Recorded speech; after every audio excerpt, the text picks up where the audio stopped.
Minha esposa queria casamento aberto. Depois que eu comecei a namorar, ela quer adicionar mais regras.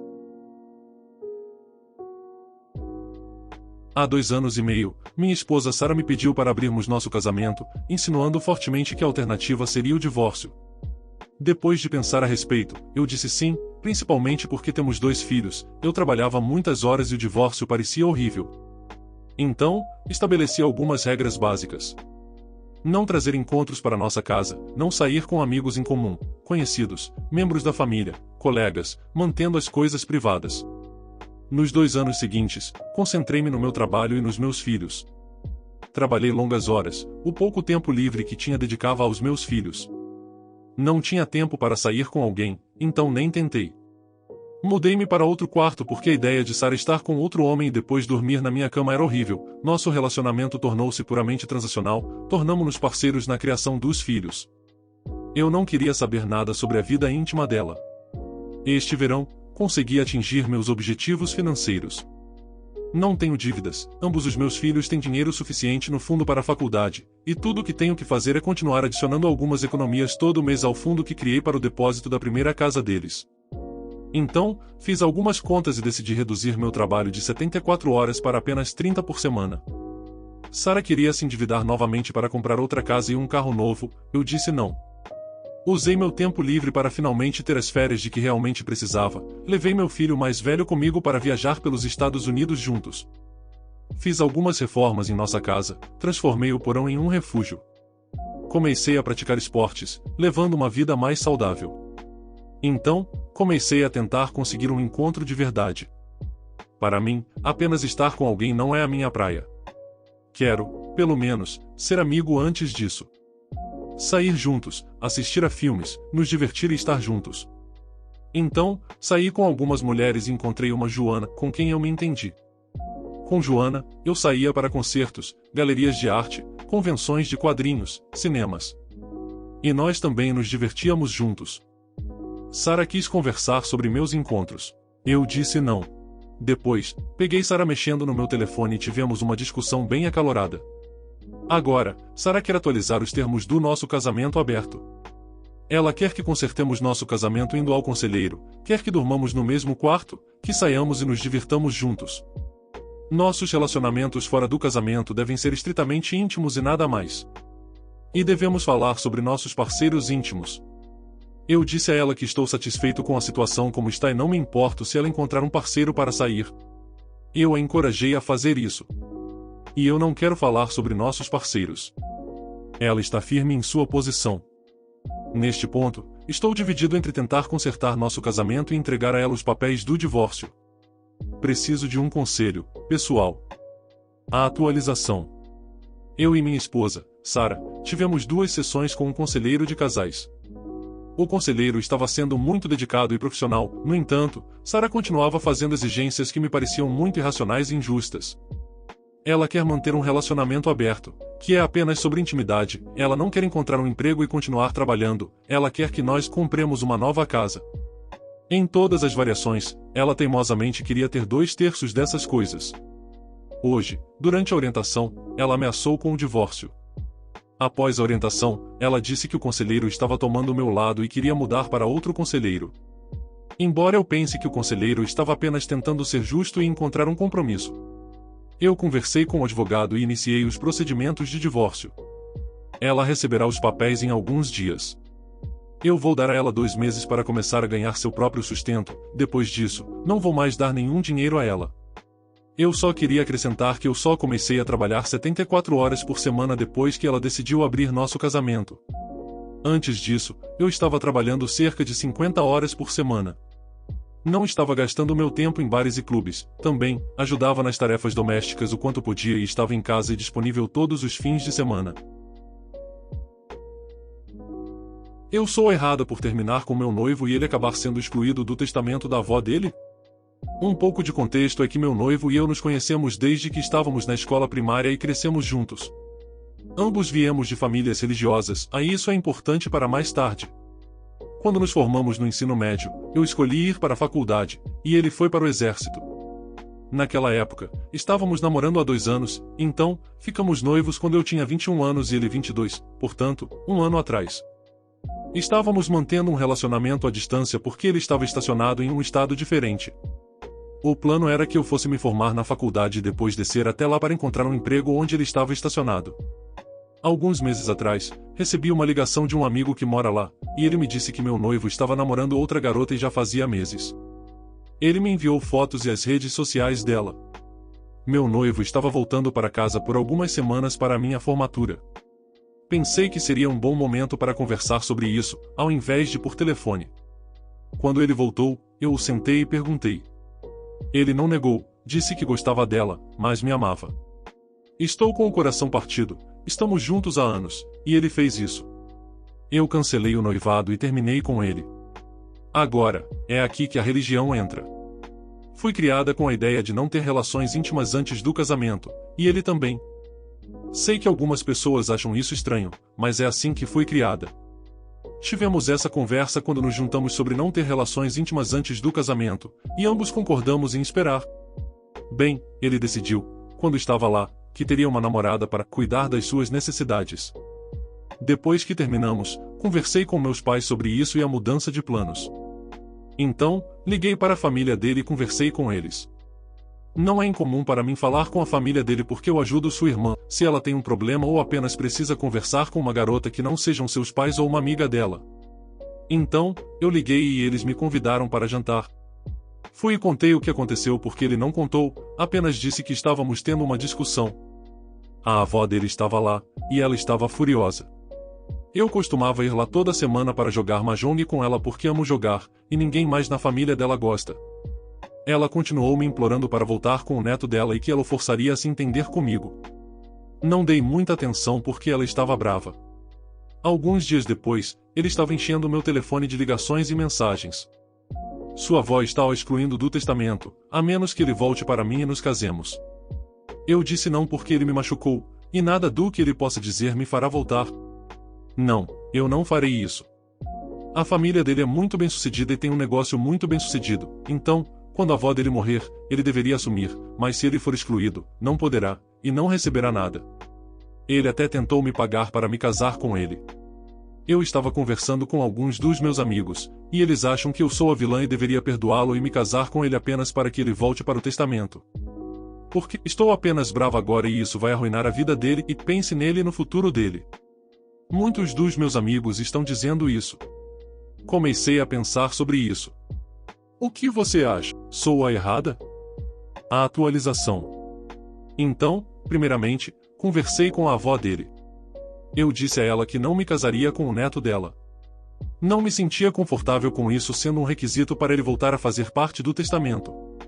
Também disse a ela que estaria disponível para jogar mahjong com ela porque gosto de jogar com ela, e que não iria visitá-la quando ele estivesse lá. Ela concordou com esse arranjo.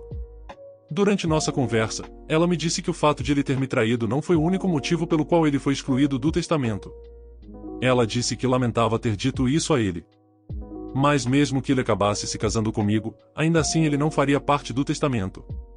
Em vez disso, eu faria. Ela estava me dizendo que essa foi a gota d'água.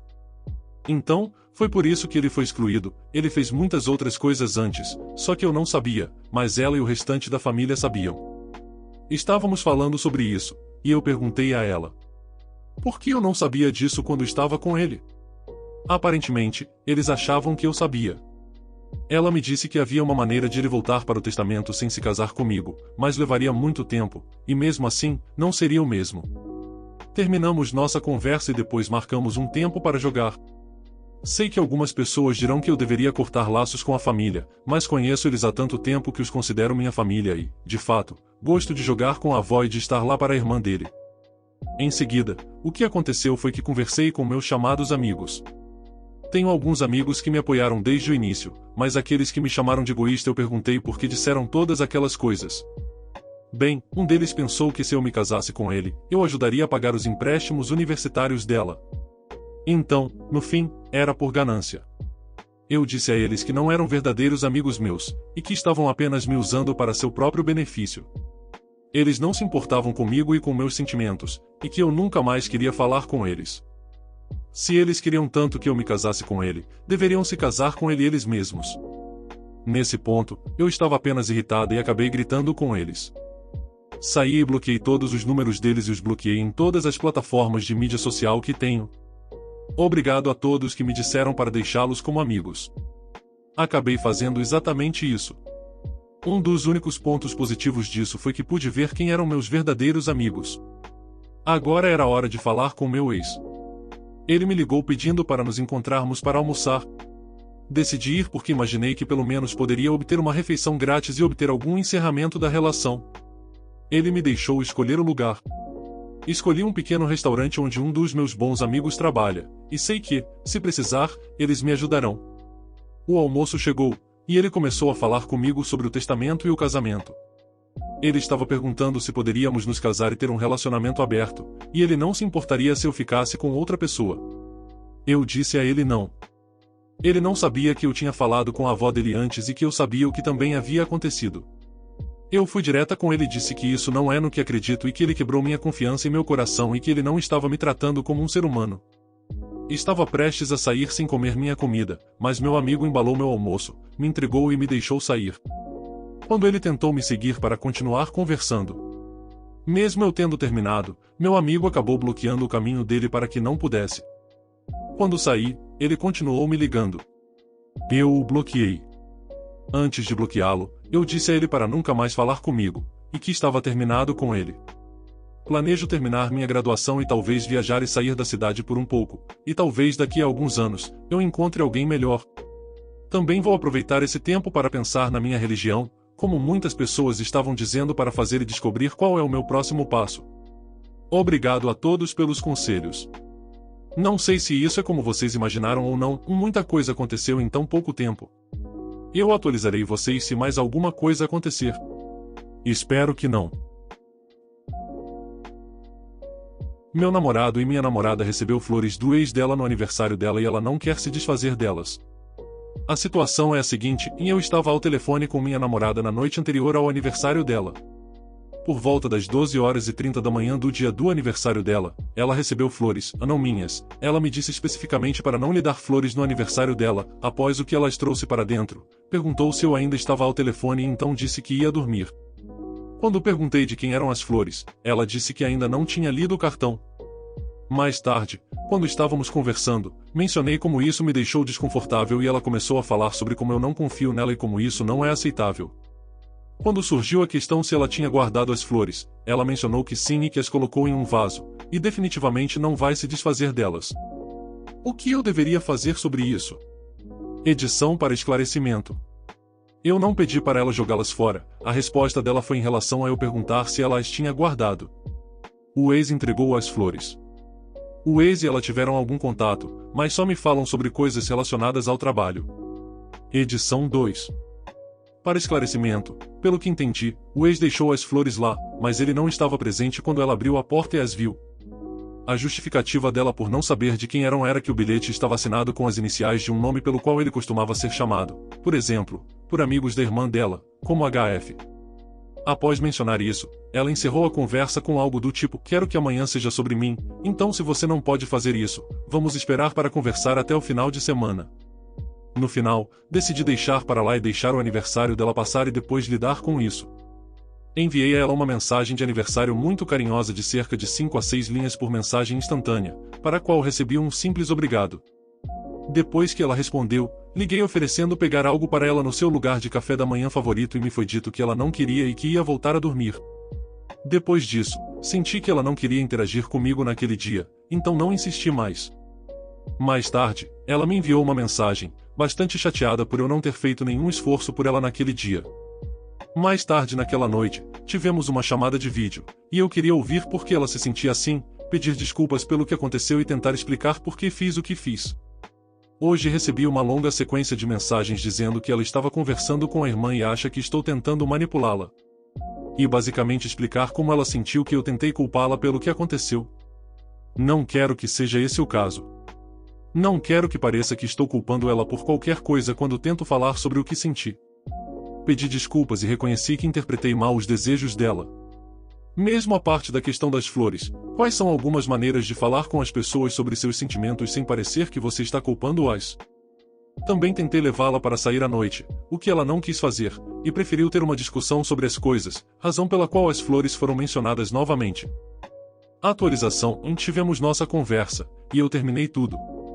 Abordei o término pela perspectiva de não ser compatível com nossos métodos de comunicação.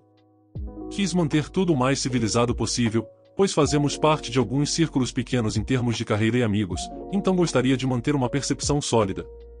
Em alguns momentos, ela tentou levar para o lado da discussão, porém, deixei bem claro que não estava ali para discutir ou resolver algo e que sentia que não conseguiríamos lidar bem com desacordos no futuro, então era melhor encerrar as coisas. Agradeço todos os comentários e respostas. Sentiu que muitos de vocês expressaram o manipulado, deslegitimado emocionalmente, etc., mas tentei ao máximo não enviesar as atualizações com essas emoções para tentar obter opiniões o mais neutras possível. Honestamente, agora só sinto alívio, o que acho muito revelador. Atualização adicional. Não incluí isso na postagem original porque estava emocionalmente esgotado naquele ponto e não queria digitar tudo novamente, eu já tinha contado para outros amigos próximos por mensagem, mas acho que o que realmente selou tudo, além da crença, foi como ela respondeu à minha última tentativa de tentar melhorar as coisas. No dia em que ela falou com sua irmã, respondi a mensagem manipuladora com algo do tipo: eu vejo você e ouço o que está dizendo, não tinha a intenção de fazer você se sentir assim e sinto muito por ter feito isso. Ao que ela respondeu que também estava arrependida pelo que eu fiz, e que ia tirar uma soneca. Mais tarde naquele dia, mandei mensagem perguntando se ela estava livre e, após 3 horas, basicamente recebi um não, mas que eu poderia deixar algumas coisas. Nesse ponto, eu já estava esgotado enquanto ela não respondia e reunindo todas as comidas e guloseimas favoritas dela, além de escrever um cartão. Depois de entregá-lo, voltei e recebi mensagens do tipo: se você quer os doces, por favor, leve-os de volta, estou tão confusa, isso era para melhorar alguma coisa, você mal olhou para mim. Nesse ponto, eu estava praticamente acabado e respondi algo como: sei que não sou perfeito, mas não vou aceitar que digam que não estou tentando quando estou, e quando tento fazer algo, não posso aceitar que só o que fiz de errado seja reconhecido. Nesse momento, ela finalmente fez alguma tentativa de compreensão, agradecendo pelos presentes e dizendo que não disse que eu não estava tentando. Para mim parecia que só recebia essa resposta porque parecia que eu finalmente tinha desistido. De qualquer forma, agora acabou, e é hora de seguir em frente. Não acho que ela tenha sido infiel fisicamente, como muitos nos comentários pensam, porém, neste ponto, não me importo. Tudo o que espero é que eu saiba melhor o que procurar da próxima vez e encontrar alguém que seja melhor para mim pessoalmente. Obrigado a todos pelo conselho e por ouvirem sobre meus problemas, espero que todos aqui tenham um dia maravilhoso. Dê sua opinião sobre os relatos nos comentários. O que você faria de diferente nessas situações? O vídeo foi feito com MT Carinho, então de um like e se inscreva aí. Obrigado.